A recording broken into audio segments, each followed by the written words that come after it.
عليكم. كنا اتكلمنا في فيديوهين سابقين عن الجدري المائي وذكرنا بالتفصيل ايه هي اعراضه، ايه هي مضاعفاته، مين الفئات الاكثر خطورة، وكمان اتكلمنا عن طرق الوقاية والعلاج. ولكن بما انه منتشر اليومين دول بين اطفال المدارس فلازم التنويه عن نقطة مهمة جدا، وهي ممنوع منعا باتا انك تدي الاسبرين لمريض عنده جدري مائي او مشتبهين في اصابته بالجدري المائي.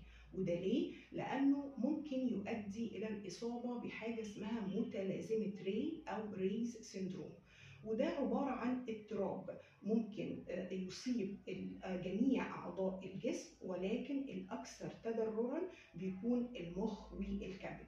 المخ بيحصل تورم في المخ فبيؤدي إلى زيادة في الضغط داخل الجمجمة، وبالتالي ممكن يؤدي إلى فقدان الوعي أو الغيبوبة واللي ممكن توصل إلى الوفاة. أما الكبد فبيحصل تراكم للدهون عليه بشكل كبير ونقص في الوظائف. طبعا دي كلها مضاعفات خطيرة احنا في غنى عنها، ودايما بنقول الوقاية خير من العلاج. تابعينا علشان تعرفي كل جديد. دمتن جميلات.